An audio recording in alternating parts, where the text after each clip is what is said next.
जय श्री कृष्ण मित्रों, कैसे हैं आप लोग। उम्मीद करती हूँ आप लोग अच्छे होंगे, जीवन में आगे बढ़ रहे होंगे ईश्वर की कृपा से। तो आज हम आपके लिए लेकर आ गए हैं बहुत ही सुंदर सी कहानी को पूरा सुनिएगा। ये कहानी है एक माता रानी की भक्त की। कैसे उसकी भक्ति से माता प्रसन्न हुई, उस पर कृपा हुई। तो कहानी को पूरा सुनिएगा। ये कहानी है एक नीलू नाम की महिला जो एक छोटे शहर में रहती है। उसका छोटा सा परिवार था, पति, 2 बच्चे, जिसमें उसका बड़ा बेटा शुभांश वो लखनऊ में रहकर पढ़ाई करता है और वो अपने पति और उसकी बेटी मीना के साथ रहती है। नीलू का पति प्राइवेट काम करता है, जिससे घर का किराया और बच्चों की पढ़ाई हो पाती थी बड़ी मुश्किल से। नीलू बहुत ही गुणी और समझदार औरत रहती है। वो कम पैसे में भी अपना गुजारा कर लेती। जैसे तैसे उनके दिन बीत रहे थे और वो पूरे परिवार का ध्यान रखती। वो अच्छी गृहिणी के साथ माता रानी की बहुत बड़ी भक्त थी। शुरू से ही माता रानी को लेकर उसके मन में एक अलग भाव, एक अलग लगाव था। वो उनसे अपनी सारी बातें कहती और माता रानी भी उसके ऊपर अपनी विशेष कृपा रखती। उसके हर कठिन समय में माता रानी उसकी मदद करती। जहाँ विश्वास होता है वहाँ भगवान होते हैं, आपको पता ही है। तो वो 8-9 साल तक तो किराए के कमरे पे थी। फिर उसका अपना मकान बना और अपने मकान में वो शिफ्ट हो गई। वो अपने मकान में गई तो कुछ दिन बाद उसके मन में आया कि अब अलमारी में पूजा नहीं करते हैं। सब कहते हैं कि भगवान का मंदिर लकड़ी पर, मतलब लकड़ी का होना चाहिए, चौकी हो या मंदिर हो। तो उसने सोचा क्यों नहीं, मेरे पास मंदिर तो है ही लकड़ी का, जो दीवार में लगाने वाला रहता है मंदिर।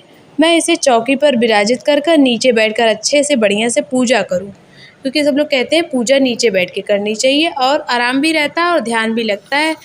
तो पूजा मैं चौकी बनवाऊं। उसने ये बात अपने पति से कही। पति ने कहा ठीक है, देखेंगे। उसने बहुत ध्यान नहीं दिया, लेकिन नीलू के मन में तो माता रानी को लेकर अपार भक्ति थी। उसने सोचा चौकी के लिए मुझे कुछ ना कुछ तो करना ही पड़ेगा। उसके पास जो जब घर के खर्च के बाद पैसे बचते थे, वो उन पैसों को बचा कर रखती थी और वो पैसे लेकर वो अपनी बेटी मीना के साथ बाज़ार में चली गई। उसे पता नहीं था कि कहाँ चौकी मिलेगी। ढूंढते ढूंढते उसे एक लकड़ी की दुकान दिखी। तो उसने सोचा लकड़ी की दुकान है तो यहाँ पे बात करके देखते हैं। तो वहाँ से एक आदमी निकला। उसने इतने ज़्यादा दाम बताए चौकी के, तो वो निराश हो गई कि इतने में मेरे पास तो 2,000 ही है, मैं कहाँ से बनवा पाऊँगी, नहीं बन पाएगी। उसने कुछ बोला नहीं, वो चली लौटने लगी। तभी पीछे से उस दुकान का जो मेन मालिक था वो आया और कहा, सुनिए बहन जी, आप चाहती कितने में है चौकी बनवाना। तो नीलू ने कहा, देखो भैया, मेरे पास 2,000 है, इसके अंदर ही मुझे बनवाने हैं और 1,500 का बना दो। उसने कहा मुश्किल है, लेकिन हम प्रयास करेंगे जो है आपको, लेकिन ये नवरात्रि के एक दिन पहले मिल पाएगा, क्योंकि आप बहुत देर से ऑर्डर दे रही हैं। नीलू ने कहा उसके पहले नहीं। उसने कहा नहीं। नीलू, क्योंकि नवरात्रि के पहले और तैयारियां माता रानी की करनी रहती है, सामान लेना रहता है, घर भी साफ़ करना रहता है। तो नीलू ने कहा चलो, जहाँ मैं इतना कर रही हूँ ये भी कर लूँगी। और उसने कहा ठीक है। वो 500 देकर चली आई, बाकी वो 1,000 बाद में देने के लिए बोल के चली।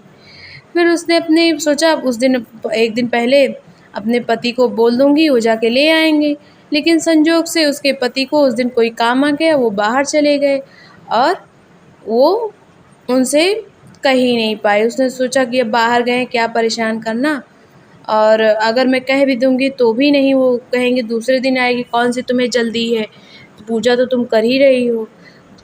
जानते हैं आदमी लोग इतना अपनी पत्नियों की बात को सीरियस नहीं लेते, लेकिन वो तो माता रानी की ठहरी भक्त, और उसके मन में आ ही गया था कि चौकी बनवानी, माता को उसी पे पूजा करनी है। तो वो अपनी बेटी मीना को लेकर, शाम हो रही थी धीरे धीरे, 5:30 या 6 बजे के आसपास निकल पड़ी। वो रोज़ का घर थोड़ा आधे घंटे रोड जाने में लगता था।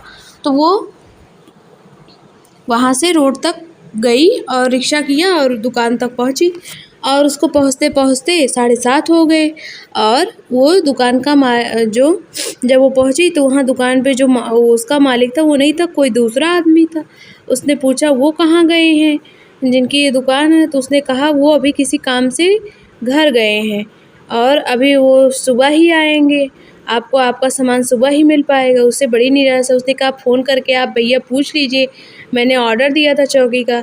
तो उसने फ़ोन मिलाया, फ़ोन उनका मालिक का लगा नहीं जिन्होंने चौकी बनाने का ऑर्डर लिया था। तो नीलू 10-5 मिनट इधर देखती उधर देखती, लेकिन उसे लगा कि अब मुझे चौकी नहीं मिल पाएगी माता की, तो मैं ऐसे ही जैसे पूजा करी वैसे करूँगी। लग रहा है माता रानी मेरी पुकार सुन नहीं रही हैं। उनको कोई मेरी भक्ति में ही कोई कमी है, तभी मैं चौकी इतना चाहती हूँ, लेना हो नहीं पा रहा है। वो लौटने लगी, तभी उधर से उस मतलब जो उस दुकान पे बढ़ई था, उसको फ़ोन आता है उसके मालिक का। वो पूछता है कि कोई चौकी लेने आया था लकड़ी की? तो उसने कहा नहीं, अभी एक महिला आई है, वो कुछ चौकी का ही कह रहा है। उस मालिक ने कहा हाँ वही हैं, उनको बुलाओ और चौकी दे दो जो है, मुझे कुछ काम था इसलिए मैं आज जल्दी आ गया, नहीं तो मैं उनको चौकी बिना दिए नहीं आता। तो उस बढ़ई ने उनको महिला को आवाज़ देकर बुलाया कि बहन जी सुनिए सुनिए सुनिए। तो नीलू ने कहा क्या है? उसने कहा आप ही हैं जो लकड़ी की चौकी बनवाई हैं पूजा मतलब करने के लिए? तो नीलू ने कहा हाँ। तो उसने कहा हाँ चौकी है, आप ले जाइए जो है, अभी फ़ोन आया था साहब का।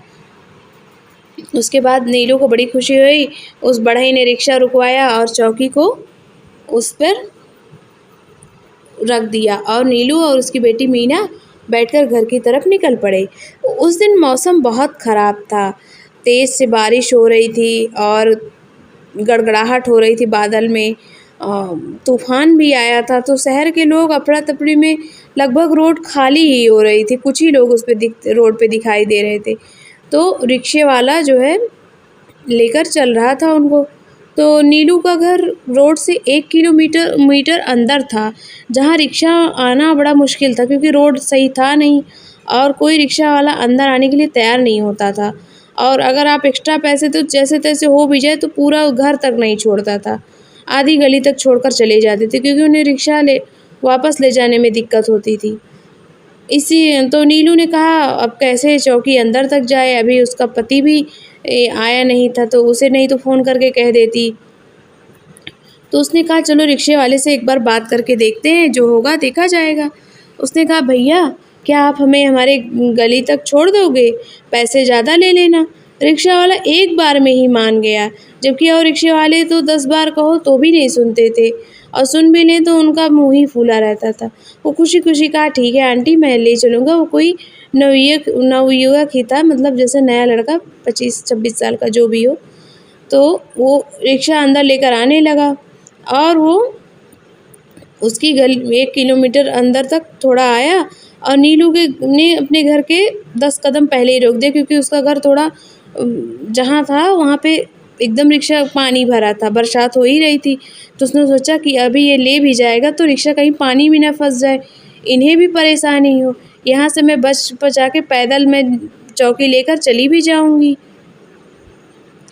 तो वह जो है रिक्शा वहीं पे रोक दी और उसने रिक्शे वाले से पूछा कि कितने पैसे हुए आपके? उसने कहा आंटी आप जो भी दे दोगी मैं ले लूँगी। तो उसने रिक्शे वाले को कुछ पैसे दे दिए बढ़ा के, जो है जितना किराया होता उससे बढ़ा, क्योंकि भाई वो गली तक आया था और रात में और इतनी तूफ़ानी बारिश में कौन जो है रिक्शा वाला यहाँ तक आएगा, उसे भी तो सबको अपनी परवाह रहती है। उसने उस रिक्शे वाले का धन्यवाद किया और अपनी माता रानी को, क्योंकि अगर ये माता रानी की कृपा नहीं होती ना तो जिस गली में रिक्शा नहीं आता वहाँ पे कोई रिक्शे वाले नहीं आते।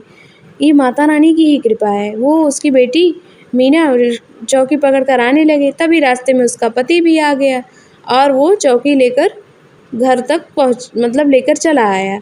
वो घर आई, माता रानी का बहुत धन्यवाद किया और वो मन ही मन सोचने लगी वो रिक्शा वाला नहीं, वो मेरी माता रानी की कृपा थी।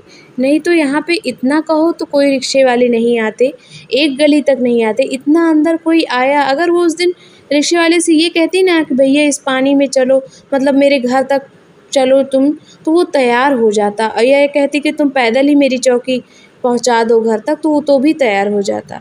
लेकिन उसने इतनी दूर वो ले आए, वही उसके ऊपर बहुत बड़ा उपकार किया। देखा भक्तों आपने, जहाँ सच्ची श्रद्धा और विश्वास रहता है ना, वहाँ कोई काम बिगड़ते बिगड़ते कब बन जाता है पता नहीं चलता। इसलिए हमें भक्ति भी करें तो दिल से करें, कोई भी काम करें तो पूरी निष्ठा और श्रद्धा से करें, उसमें शक की कोई गुंजाइश ना रहे कि ये काम होगा कि नहीं होगा। बस आप वहाँ पे सही होने चाहिए, किसी का अहित मत चाहिए, अपना भला ज़रूर चाहिए और सच्चाई और धर्म के रास्ते से चलिए। तो ये माता रानी की कहानी आपको कैसी लगी कमेंट बॉक्स में ज़रूर बताइएगा। अगर आपको अच्छी लगी होगी तो जय माता दी लिखकर ज़रूर कमेंट बॉक्स में लिख दीजिएगा। चलिए मिलते हैं आपको एक नई कहानी के साथ, तब तक अपना अपने परिवार का ध्यान रखिए। जय माता दी, जय श्री कृष्णा, राधे राधे, सीताराम।